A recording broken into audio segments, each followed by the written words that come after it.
Bien, hola, ¿qué tal a todos? ¿Cómo están? Ahora sí, ya estoy iniciando un live después de bastante tiempo. Voy a esperar a que los chicos se vayan sumando. Probablemente les notifique acá, si no, les notificará después. Bueno, he estado recientemente en un live donde se ha estado debatiendo bastantes cosas. De hecho, en los últimos días, y como dije, iba a estar en diversos lives escuchando a la gente y escuchando sobre todo a los cojudignos y ver qué es lo que opinaban. Y la verdad, hasta ahorita no tengo ningún panorama sensato del asunto de lo que ellos piden, porque yo no entiendo qué están pidiendo en las marchas realmente los manifestantes.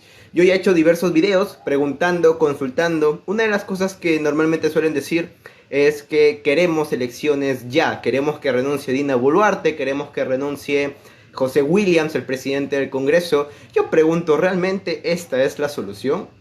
Yo creo directamente que no. Yo creo directamente que conociendo, como es el caso peruano, no estamos preparados para hacer elecciones el día de mañana. Entonces nos encontramos con esa encrucijada.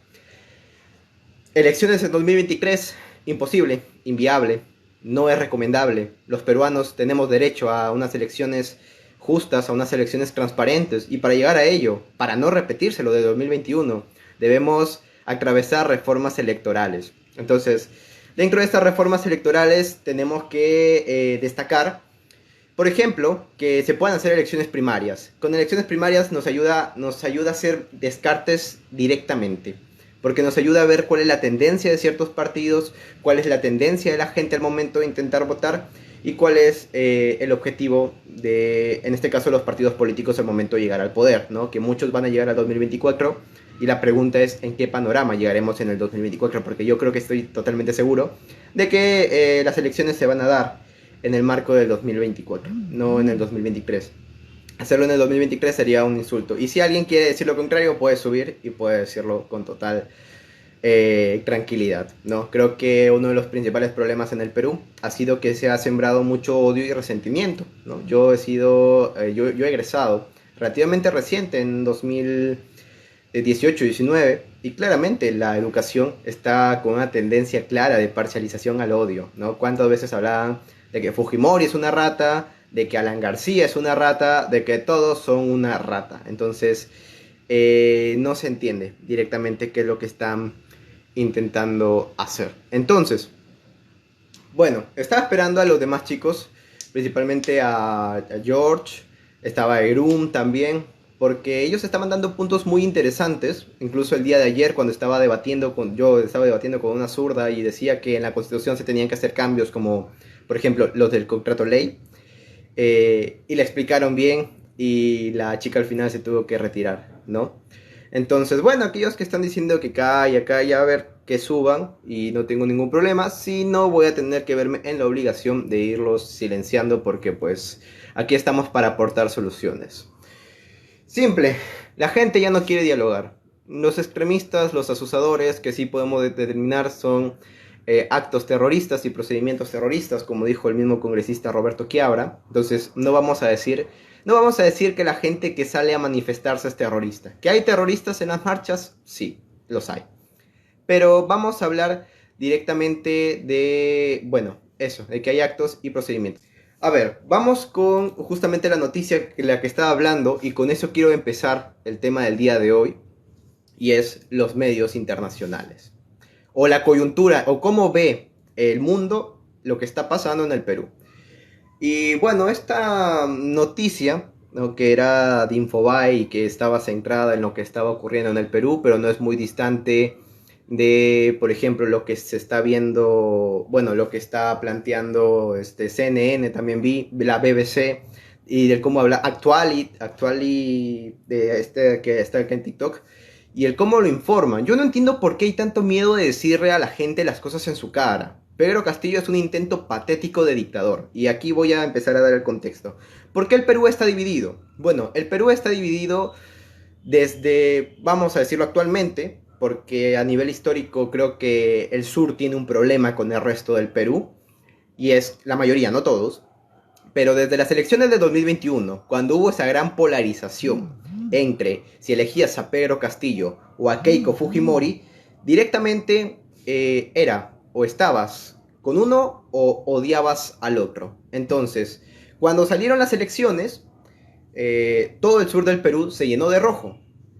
Literalmente, era un mapa rojo. Yo incluso recuerdo que hacíamos jodas, ¿no? De que esto está más rojo que mi libreta universitaria. Entonces, a raíz de eso viene el problema. Porque el sur se siente un Perú diferente. ¿Por qué? Porque la zona norte, costa norte del país y Lima eran las que principalmente salían de color naranja, ¿no? Que vamos a establecer que era más como que de derecha y todo eso. Entonces, el Perú está dividido desde ese punto porque llegó a la presidencia Pedro Castillo y empezaron los problemas. Pedro Castillo empezó a hacer estupidez tras estupidez. De hecho, describir lo que hizo, o sea, es que hay varias historias, como por ejemplo la del pollo, cuando empezó a hablar la estupidez esa del pollo, cuando nos dimos cuenta que no sabía ni contar una historia, cuando dijo que él no tenía que irse a leer los libros de la biblioteca porque la biblioteca estaba en su nariz, entre otras cosas, y empezó a llenarse de ciertos temas de corrupción. Recordemos esas escapadas que tenía nocturnas en Breña, porque antes él siempre andaba con su sombrerito y luego por la noche se quitaba el sombrero y se ponía una gorra y se escondía de todos para transar quién sabe qué cosas, ¿no?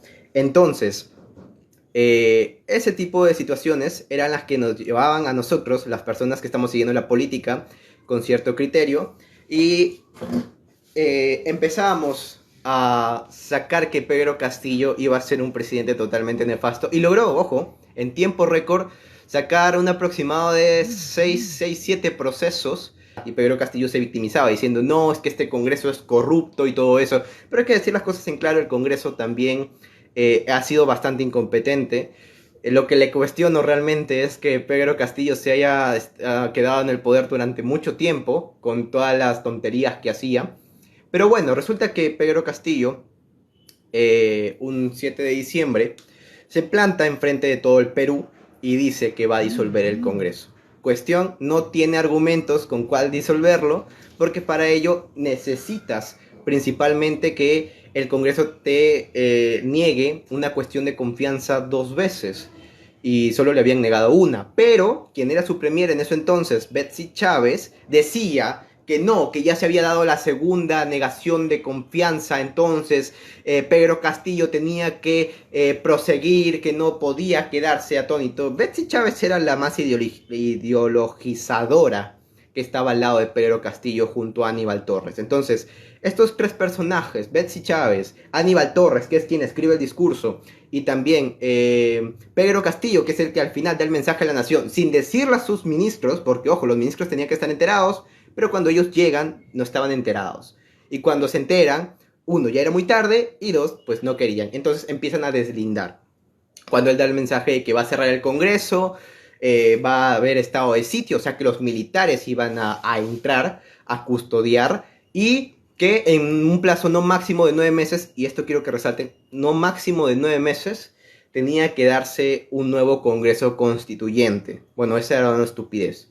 Pero bueno, tremendo idiota, porque se disparó al pie, no podía hacer eso y terminó denunciado por rebelión. Intentó escapar a la Embajada de México, no pudo, quien sí pudo fue su esposa, pero bueno, ese fue el triste final del presidente más incompetente de la historia, ¿no? Y el peor directamente gobierno de este nuevo siglo XXI. Y es por eso que el Perú está dividido, porque hay gente tan fanática, tan resentida, que vio en Castillo esa figura que ellos no pueden ser. Porque yo lo digo, quien se identifica con Castillo tiene una clara falta de autoestima. ¿Por qué? Porque necesita de un colectivo para sentirse valioso. No siente que vale por sí mismo. Y peor, sentirse identificado por un personaje como Pedro Castillo es triste y lamentable. Ahora, tú estás preguntando que si opino que Castillo al llegar tiene la culpa. Y es que yo creo que tiene la culpa claramente de los actos que ha cometido, de esos 6 procesos, entre los cuales, por ejemplo, está la tesis que plagió. Yo me acuerdo que supuestamente la había publicado entre los años 2012, 2013, 2014, pero ojo, con referencias del 2019. O sea, un visionario. Y entre otros escándalos, como el de los sobrinos. y demás cosas, ¿no? Entonces, yo creo que punto número uno, la gente tiene la culpa por permitir que personajes tan nefastos lleguen al poder por culpa de votar con resentimiento. Cuando votas con odio, ¿qué tipo de personas esperan que lleguen al poder? Por eso es que en segunda vuelta llegó Keiko Fujimori y Pedro Castillo. Entonces, eso, ¿no? Y acá, proceso no es sinónimo de condena, cierto, cierto, pero te explico, pues, punto número uno, que son ya 6 procesos, no es como que se lleven todos de la noche a la mañana. Segundo punto, era presidente, entonces tenía inmunidad. Ahora que ya lo han sacado, bueno, solito se sacó. El tema es que cuando se sacó cometió el delito de rebelión, entonces ha sido procesado por eso, está siendo procesado por rebelión. Y acá en el Perú, pues, o sea, es como que te tienes que esperar, no es como que agarran todo de uno solo y te condenan, sino es como que agarran el más fuerte y directamente te ponen ese, te procesan por ese y después ya te van procesando por los demás, ¿no? Como se ha visto en otros casos. Eh, Sigo leyendo. Ajá. Bueno, la razón y bueno, no. Bueno, al margen, lo que estaba diciendo, ¿no? El Perú se encuentra dividido, hay gente que protesta porque es muy fanática, ha sido criada con odio, entonces cría odio y cosechará resentimiento. O sea, hay gente, de verdad, de mi generación, 2002, que ha nacido y tiene un odio acérrimo a Alberto Fujimori. Yo les pregunto, ¿qué te ha hecho Alberto Fujimori? No, que fue un corrupto, que fue un dictador. Ya, pero ¿cómo estás cómo es que lo dices con tanto odio como si tú lo hubieras vivido? Entonces yo me pregunto, ¿el odio se hereda de generación en generación como para que vengan a decir eso? O sea, es increíble, es inaudito incluso. Y luego, yo había visto en uno de los videos que había publicado que lo que querían era un gobierno de consenso, o sea, que renuncie Dina Boluarte y renuncie José William. Pero pregunta el millón, ¿quién va a entrar si no son ellos? A eso es lo que digo, o sea, a ver, punto número uno, se retira Dina Boluarte, tiene que entrar el presidente del Congreso y en un plazo no máximo de un año tiene que convocar elecciones. ¿Y por qué se da el plazo de un año? Porque, a ver, para llegar a un proceso electoral, tú tienes que, punto número uno, convocar elecciones. Cuando convocas elecciones, los partidos políticos se preparan para asistir o para participar de este evento electoral. Para ello necesitan, punto número uno, hacer elecciones internas y realizar una buena inscripción de sus listas. Para ello tienen que recopilar listas. Para ello tienen que recurrir a sus comandos partidarios que están dispersos en todas las regiones del Perú. Entonces, eso ya es todo un trabajo que toma su tiempo. ¿Por qué? Porque los principales representantes tienen que irse de punto a punto, o sea, de norte a sur, también a la costa, a la sierra, a la selva, para pactar y coordinar bien cómo va a ser la organización de campaña. Eso toma su tiempo. Luego, con lo que respecta a este punto de la OMPE, el Jurado Nacional Electoral, la RENIEC, que son los estamentos electorales, cabe destacar que ellos tienen que capacitar personal. La OMPE capacita personal. El Jurado Nacional Electoral capacita personal para que estén viendo todos los procedimientos necesarios que se den al momento de uno ir a ejercer el voto. Porque la gente, incluso algunos que están comentando, creo que solamente se quedan con la parte de ir a votar y esperar los resultados. Pero no es así. Aquellos que hayan participado de un proceso electoral saben realmente lo tedioso que es. Y por ejemplo, hay un grupo de parte que eso designa la OMP y los capacita para que previamente a las elecciones tengan que ir retirando ya todo el material publicitario perdón, propagandístico de los candidatos en previa campaña, sobre todo en los puntos. Por ejemplo, ¿no? Si tú vas a votar en un colegio X y en toda la manzana pues hay propaganda política de un candidato, entonces este grupo lo tiene que ir retirando. Pero se tiene que establecer un determinado tiempo, ¿no? Porque recordemos que hay un plazo en el cual no se puede hablar ya de político, no se puede promocionar tu partido político. Ahí es cuando entra este grupo y entonces, bueno, se ejecuta y ya. Entonces, son varios procesos que se tienen que dar para poder lograr este evento electoral.